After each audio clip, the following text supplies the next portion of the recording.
Hey y'all, this is Sarah with Hornytown Homemade Goods, and today we're going to talk about how much money I brought in for the month of January with my small home bakery business. So if you're interested in hearing all the numbers, stick around and we'll get into it.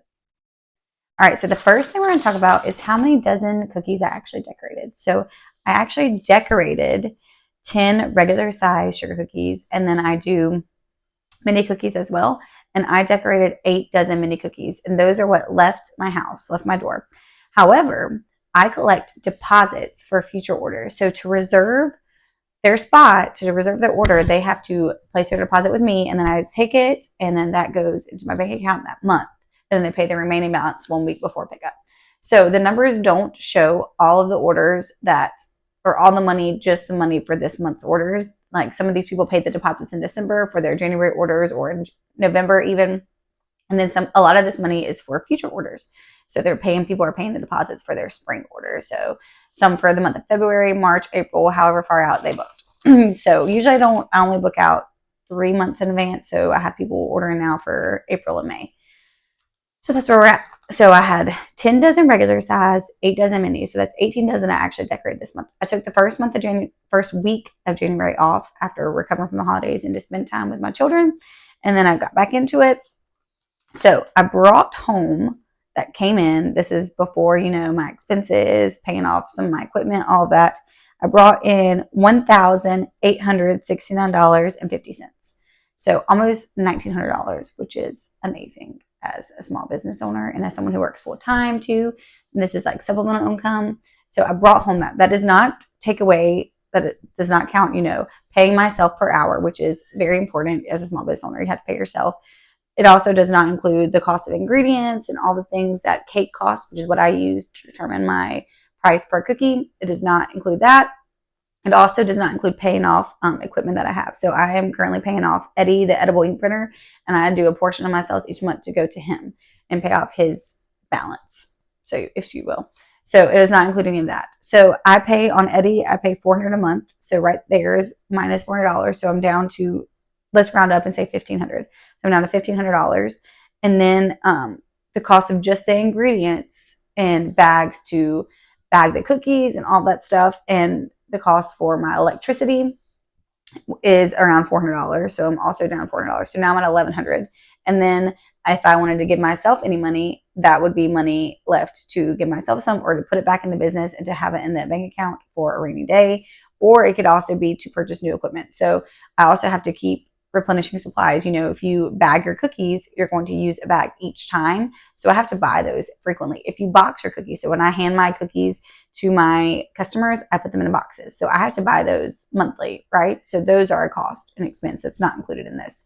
Also, if you need new tools, if you need a new ring light for your camera, or if you need a new stand to videotape yourself, all these things add up that you might need to buy that are not included in that cost, because it might just be a one-time purchase.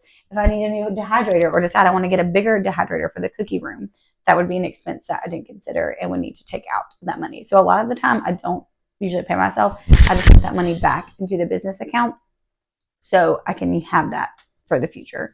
But that money is there if you want to maybe pay yourself a little bit. And also, out of that $1,100, I need to save it for taxes. So I like to save, the money I brought in was around $1,900. So of that, I would save a third of that just for taxes. So how much is that?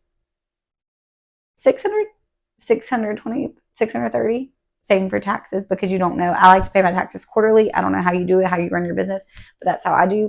And what I'm going to do for the year of 2024 is I'm going to pay my taxes quarterly. And so I think right now, first quarter, I'm up to $200 in taxes, and they're due in April. So just keep that in mind. Probably go up at least another $200. So that's $400 right there in taxes I'm going to have to pay. So all of that is not net, but that is money that can be put back into the company and the business to spend on later things. So I like to print out my sales reports. So you can print them out. I have them here from Square. And also I have a couple people who pay me via Venmo for my business account. And you have to consider those fees too. So that's how much was collected, my payments, but it also doesn't, it reduces, Square automatically reduces their service charge. So service charges for Square, let's see, It actually does not have it on the printout, does it? I do not see it on here. So, oh, here we go. So my Square fees were $57.70. So really, Square came out to $1,391.80. So subtract 60 from the total because I did not do that. That would be I'm down to about 800 now. 1,800, sorry. And then for Venmo business, it does not have that printed out on the statement. So I would have to go back and look to see what those fees were, but probably I only had 2 orders via Venmo this for the month of January. So that'd probably be about $10 or something based on the size of the order. So yeah, so that's $70 right there just in fees that you're paying to third parties to be able to use their platform to purchase. So can you make money? Yes, you can. Can you make money in a slow month? So January is considered, slow usually for any type of sales outlet, any store. J months, they say, are slow. So January would be the first when people are getting off the holidays. There's not a food holiday, really. There's not Valentine's Day. There's not Easter. There's not Christmas in January. So you're kind of like stuck in a rut. But I had a lot of custom orders. A lot of people reach out for customs for the future. So getting those deposits ahead of time that are non-refundable, make sure that you get paid for that month. And then also you're getting the remainder balance due for those orders you have yet to make but are coming up. So you're getting that extra income as well. So remember, this is not all the cookies. All the orders I did or money collected were not for all the orders just for this month. It's spread out over the next few months. So a lot of these, I went through and I was looking, and half of them probably are deposits for future orders. So keep that in mind as well. But yeah, I think that's a pretty good month for January. Let me know in the comments below, what are your numbers looking like for your home bakery business? I've also officially been in business. It'll be 2 years, I think like this week, that I've had like my official license and everything. So that's awesome. But really, I didn't really start cranking them out and getting steady orders until probably June or July of 2022. So about a year and a half, almost 2 years for sure. But yeah, it's taken a while. It's taken, word of mouth is definitely the best form of advertisement.